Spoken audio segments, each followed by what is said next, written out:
Hello, hello, hello, Emery's Crime here, your fellow crime thriller and mystery book lover. Welcome to my YouTube channel. I put out a post on YouTube the other day asking you what kind of videos you'd like to see from me, and one of the requests was my top 10 psychological thrillers of all time, so today that is what I'm bringing you. If you've watched any of my reading wrap-up videos, you'll know that I'm going to start this with book number 10 and end on my favourite psychological thriller of all time. Let's get straight to it. So book number 10 on this list is my most recent 5-star read, which is Don't Believe It by Charlie Donnelly. I've been speaking about this book quite a lot on previous videos, so I do apologise if you've seen me speak about this book before. Main character Sydney is a filmmaker where she's done film-like documentaries on people who are in prison who claim that they are innocent, and she has been responsible for exonerating 3 people from jail due to her past work. She is now working on Project 4, where subject Grace has spent the last 10 years in a St. Lucian prison because she was found guilty of killing her boyfriend. However, she claims that she was innocent. This was so well written, and I mean so well written. It was so hard to put down. It kept me on the edge of my seat. There was a great twist, and following the twist was some jaw-dropping moments.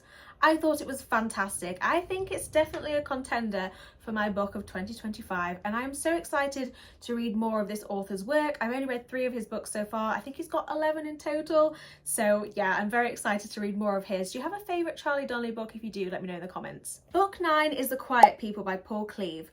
A while ago, when I was first starting out on BookTube, I did my top 10 books of all time, and this did feature in my top 10 books of all time. However, since then, things have changed, and it wouldn't make the top 10 of all time, but it definitely makes the top 10 psychological thrillers of all time. The 2 main characters are crime thriller authors, and in the past, they have bragged about how they believe that they could get away with the perfect crime. Their difficult child, Zach, disappears, so naturally, everyone just thinks that they're responsible. I actually very nearly DNF'd this, but I'd seen so many rave reviews about it. It just wasn't really grabbing my attention. I didn't really love the writing style, but I ploughed on through, and when I got to the 50% mark, shit hits the fan, and I was so glad that I stuck with it. Normally when I stick with books, I regret it, so this was one of those rare occasions where not DNFing paid off. I thought it was really well written from the 50% mark onwards. I felt like the story was quite unique, and yeah, I just thought it was fantastic. I've not read anything else by this author since, but maybe I should. Book number 8 is Hidden Pictures by Jason Rekulak, which is one of those books which has blown up all over social media, and personally, I think it's worth the hype. Main character Mallory is super excited when she gets a job as a nanny for 4-year-old Teddy. Teddy starts drawing some creepy pictures, and these pictures get more sinister and creepier every time he draws a new picture. If you've not read this book already, which I'm sure most of you have already, then now is the perfect time, because I personally think it's one of the best spooky season reads out there. It's classed as a horror thriller book, but it's very light on the horror, so it's good if you're wanting to get into the horror genre, you wanted to dip your toe and try something a bit different from a thriller. Throughout the story, the pictures that Teddy draws feature in the book, and by including these pictures within the book, I just thought that this was such a unique and clever idea. I just thought it was fantastic, and I can't believe that it hadn't been done before. Maybe it has and it's just not blown up, but yeah, I thought it was brilliant. Book number 7 is The Family Upstairs by Lisa Jewell.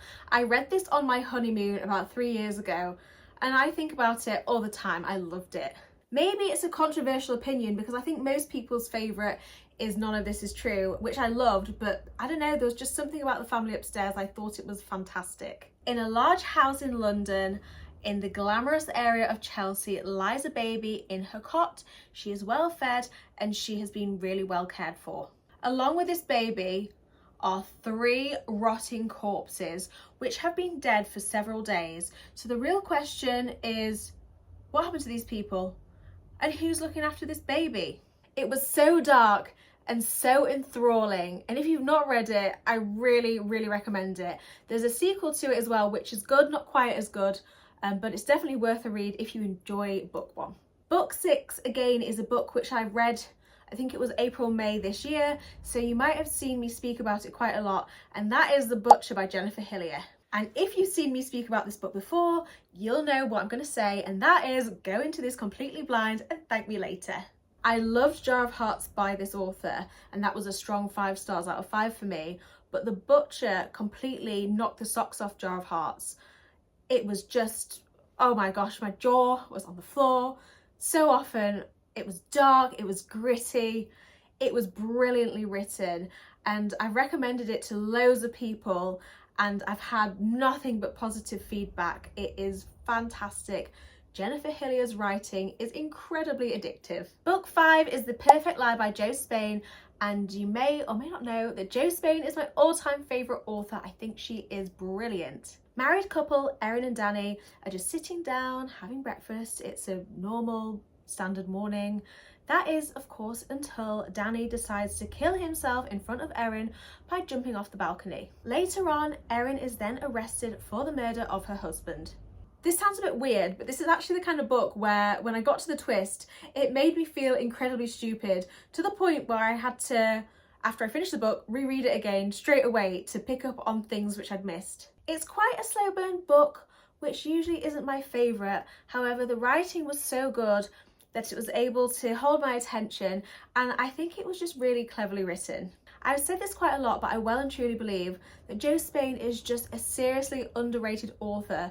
I think she is brilliant and she just doesn't get the love that I personally think that she deserves. The last book she wrote was called The Trial, and she released that, I think it was last year, and her new book is coming out next year, and I can't wait. I feel like it's been a long time coming. I hope it is as good as I'm anticipating it to be. My 4th favourite psychological thriller is Dear Child by Romy Hausman. Lena and her 2 children live in a windowless shack in the middle of the woods. They have to follow the rules set by the children's father and Lena's captor, i.e. when they go to the bathroom, when they can eat.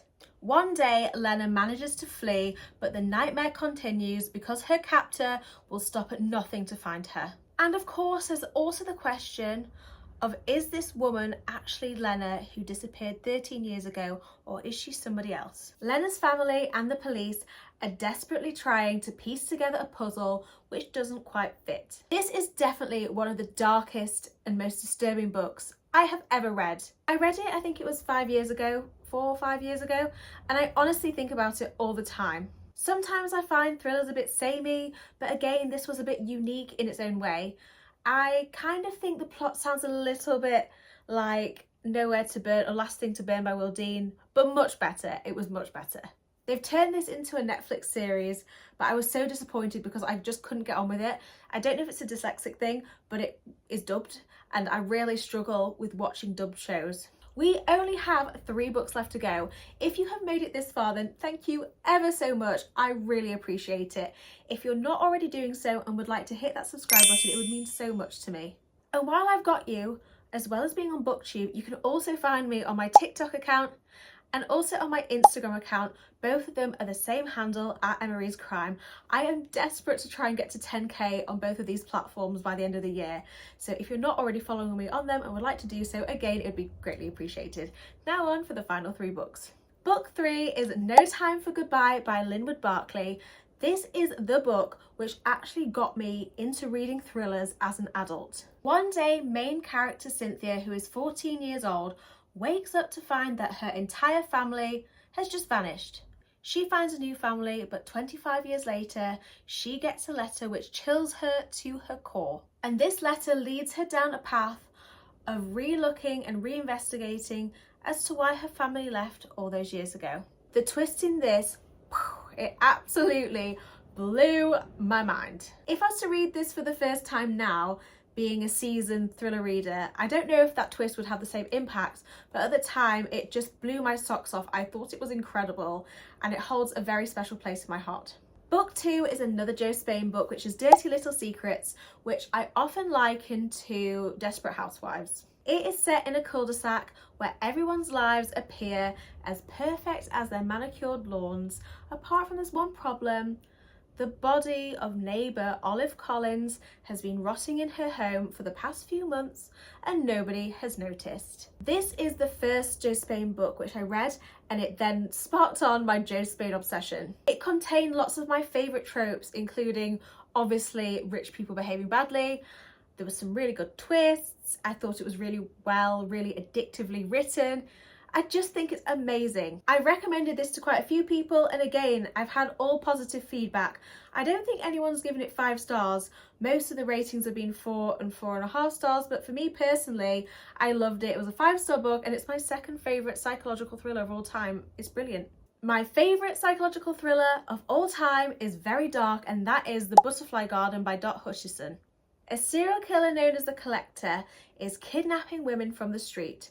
He then assigns them each a species of butterfly, and then he intrinsically tattoos their faces and their bodies to match the species of butterfly which he's assigned to them. Once they hit a certain age, he kills them and he preserves them. He keeps the alive girls and the preserved bodies in his butterfly garden. The serial killer trope is my all-time favourite trope, so obviously I was already off to a strong start with this book. And I also think that the darker and the more disturbing a book, the better, and you don't get much darker than this. I just felt that it ticked so many boxes for me. The Butterfly Garden forms one book of a quadrilogy, but you can just read The Butterfly Garden and be satisfied, or you can go ahead and read the rest of the series. Book 1 is the best in my opinion, book 2 is a bit rubbish, and books 3 and 4 are really good, but obviously not as good as book 1 in my opinion. We are still in the middle of spooky season. It is not over. I did a reading vlog where I read some spooky season books and let you know if I would recommend them. If you've not had chance to check out that video, I'll pop it here. Also, have you had chance to check out my September reading wrap up? If not, I'll link it here.